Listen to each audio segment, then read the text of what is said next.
Bien, on va pouvoir commencer la prochaine session et on est au Forum international de la cybersécurité. Donc, cette session va être bilingue avec Hervé Hulin et Alexander Fernandez qui vont nous présenter Attaque de la supply chain. La nouvelle ligne de défense se trouve côté client. C'est à vous, messieurs. Merci. Donc, Hervé Hulin de G-Scrambler, responsable de la direction commerciale pour la France, et mon collègue Alexandre Fernandez est du Customer Support. Voilà. Aujourd'hui, on va vous démontrer notre solution en anglais, et la partie présentation, je la ferai donc en français. G-Scrambler est une société européenne basée à Porto, et avec des capitaux franco-portugais, notamment avec TKOS Capital et Sonae. Nous sommes aujourd'hui 70 personnes et nous étions 30 il y a moins de 6 mois. Donc en pleine phase de croissance, on souhaite se faire connaître. Donc merci d'être venu et de participer à notre session en ce début d'après-midi.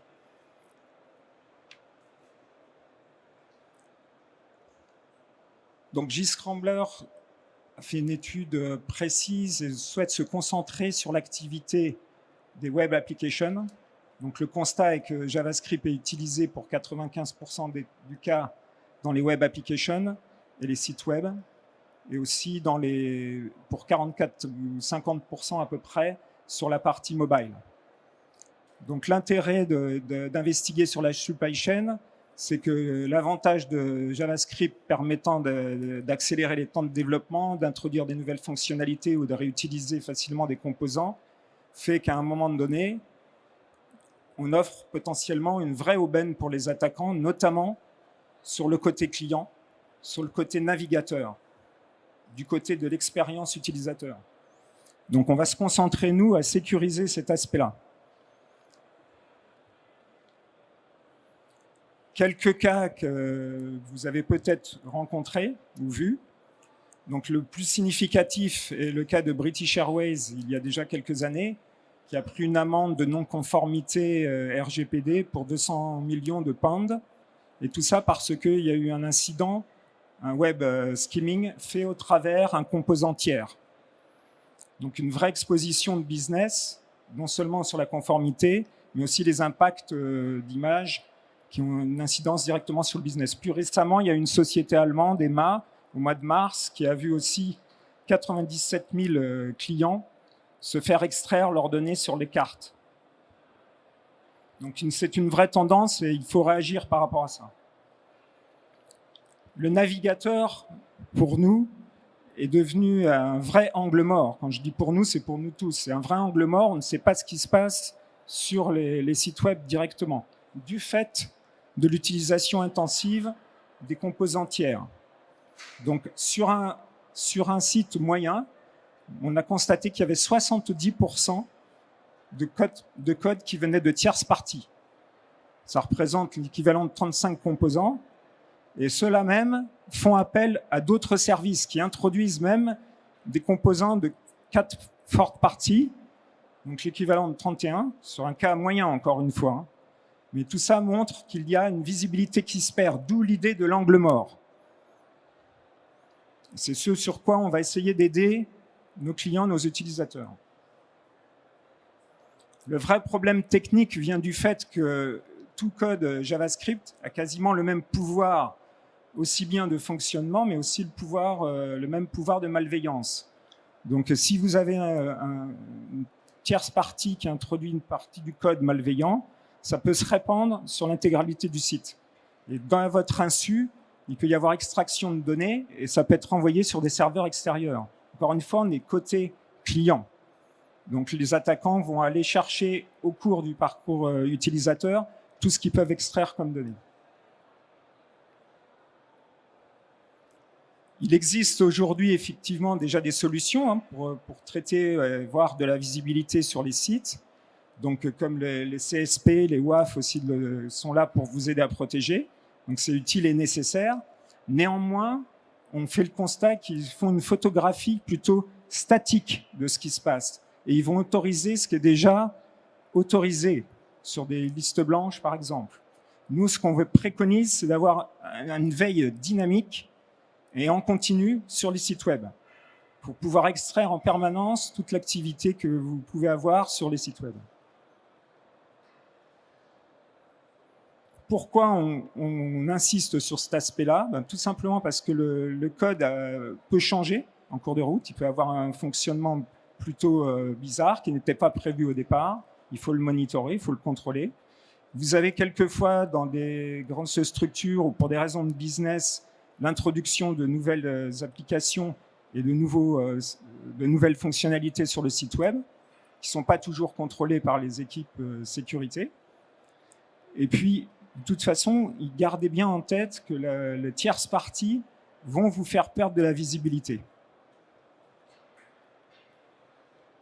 Lorsque vous choisissez d'installer Gscrambler comme solution, la première chose qu'on va faire, pour vous aider à voir plus clair sur ce qui se passe, on va donc générer des inventaires de web pages. Okay. Cela va vous permettre de comprendre quels sont vos fournisseurs. Alors, évidemment, vous aviez déjà une bonne connaissance de ce que vous avez mis sur votre site web pour lister les fournisseurs existants, mais cet inventaire va vous permettre aussi de voir quel type de données auxquelles ils ont accès, et aussi potentiellement l'introduction de tierces parties dont vous n'aviez même pas conscience avant. Donc c'est la première étape dans l'installation qu'on doit faire de notre côté. Et ce qui est important de noter, c'est que cette notion d'inventaire dynamique vous permet de maintenir en permanence la conformité par rapport à différents standards et normes recommandés.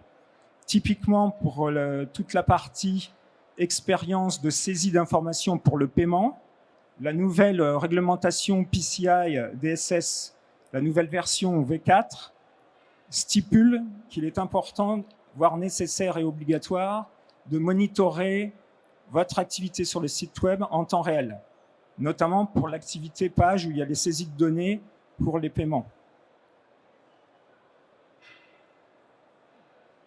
Dans notre dashboard, et donc vous allez le voir, ça va être présenté par Alexandre, on pourrait avoir évidemment beaucoup de fonctionnalités, mais ce que l'on souhaite, c'est donner accès aux informations pour les équipes IT ou les équipes sécurité, de gérer principalement les données sensibles.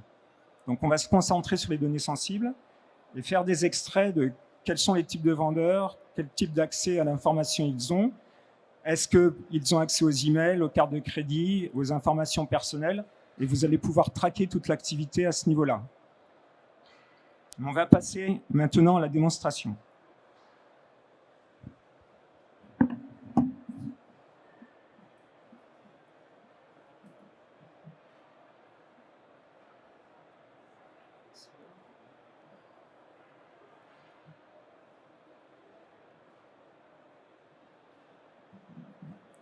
Good afternoon. First of all, thank you so much for your attention and for being here. So we will be showing our product, our web page integrity, with a focus on the sensitive data information. So as you can see here, we have our dashboard where you can see our application in this case. And as soon as we open this, we will be able to check the information. If you look to your left, you can see the overview and explorer of the sensitive data. So by selecting this, we can see a list of events on these two widgets that show the number of sessions affected, the severity, so on. And then we have four main components, which is the initiator vendors that shows who is trying to access our information, which type of information they are trying to access, the sections of the web page that are affected, and then the event categories, such as network transfers, for example. So we are going to look into more detailed into one of these vendors, in this case, one of the sections, the checkout section, and we want to filter all our network events and see the information we have available. So we have here the credit card information that we want to target, and here we can see all the vendors that are trying to leak information from the credit card. We can also see the number of sessions, and we can further specify this information by going to the credit card number, and we can see again which vendors are trying to access this information directly on your web page by sessions, and on this case on the last 7 days. So we can go to the Explorer to check some further information about what is happening, And here specifically, we can choose one like this, consent GDPR, that has a high severity of information. And we can see that they are trying to target 19 sensitive data fields, which is pretty alarming. We can also see the sections of your web page that are trying to be affected by this leakage that they are trying to remove. Which script, in fact, initiated this communication and is trying to leak out the information from your users, and where it's trying to send the information as well. But of course, as you can see by the blocked, this was affected in 21 sessions, but it was blocked due to JScrambler's policy that were made, including the third party and the mage card. Now we can look at a second example, and we will try to, in this case, show a specific vendor that we're going to choose. Once again, we are just looking at the blocked events, not everyone. And here we can select Express Ads as an example for the vendor, and we can see all the information that they are trying to access on the account page. And then, of course, we can also filter by network transfers, which is important right now to try and show. Here we can see the sessions, and if we scroll up a little bit, sorry, just one moment. As we're seeing all this information, you can see which type is being accessed, and also the percentage of sessions affected by this vendor, which is 2%. And this quickly allows us to see if they're trying to leak some information that should be using, so we can take immediate action on these events. And now if we just select some of this information that we want to filter more, because we can select any one of these forms and any one of these sensitive informations, we can go to the Explore, see all the events and sessions here by this vendor, and we can see once again the sensitive information that they are trying to access, the page, the initiator domain, which in this case is the domain and the file that are trying to access this information and leak it. And we can also see it's trying to export to a domain that is probably unknown to us. And this is not something that we want. So of course, once again, we can see that this is blocked due to the policies enforced by JScrambler, and of course created with the customer. And we of course always advise all of our users to work with us and try to verify the information, because you have access to all this information, and let us know if something new is running on your page or not, so we can update the policies accordingly to make sure that everything is working properly and that there is no data leakage on your web page. So thank you very much for your time. I will now pass the word to my colleague Hervé.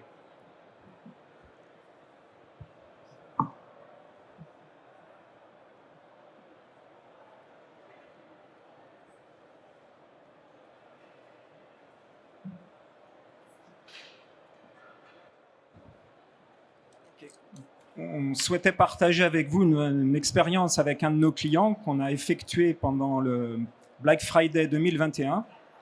Donc, on a traqué l'activité sur leur site web pendant 30 heures d'affilée. Et il a été répertorié 144 000 tentatives de fuite de données pendant ces 30 heures, traquées par notre outil. Et parmi cela, 9 000 uniquement sur des informations personnelles privées. Donc, le client lui-même a fait l'estimation de ce qu'on lui avait permis de sauver en termes d'impact business. Ça représente pour 30 heures 1,6 million de dollars.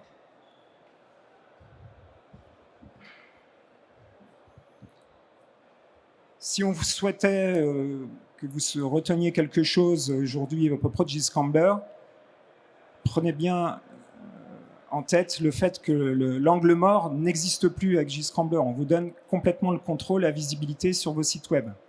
Plus de notion d'angle mort, c'est l'objectif, et on travaille pour ça sur cette solution. Et puis aussi à suivre pour vous, peut-être pour ceux qui sont impliqués sur les services de paiement, la PCI DSS version 4. Donc vous avez entre maintenant et jusqu'au début 2025 pour implémenter des solutions telles que le Web Page Inventory dédié sur la partie paiement. Voilà, c'est le moment des questions, si vous le souhaitez. Et au cas où, je peux peut-être anticiper un petit peu sur des questions que vous pourriez avoir, parce qu'on vous a donné l'explication de l'objectif de notre solution. On peut vous dire un peu plus comment ça fonctionne. Donc, s'il y a des questions, bien sûr, vous pouvez lever la main. Oups. Et je vous passe le micro.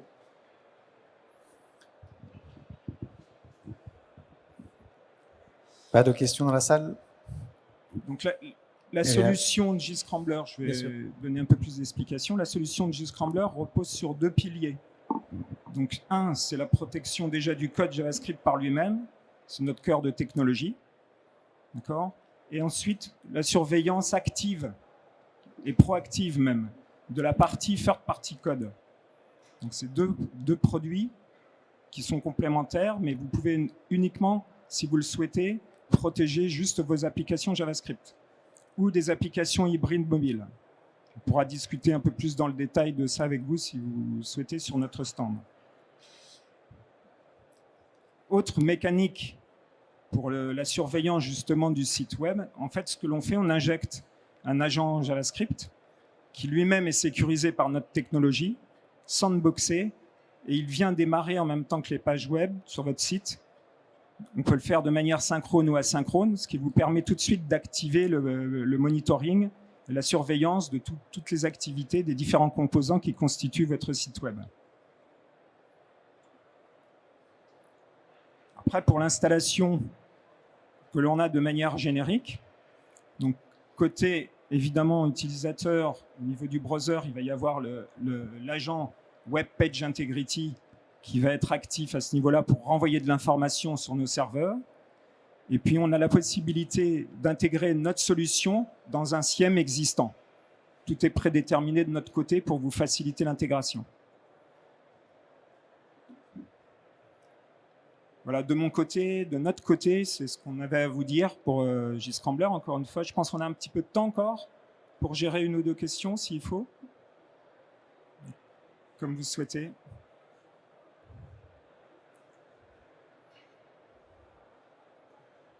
Il semblerait que non. De toute façon, vous pouvez venir nous voir sur le stand, hein, E6, un petit peu plus loin sur la gauche. Et merci encore d'être venu en ce début d'après-midi et dernière journée qui est pas forcément évidente pour tout le monde. Hein, ça peut être fatigant et autres. Donc, merci encore.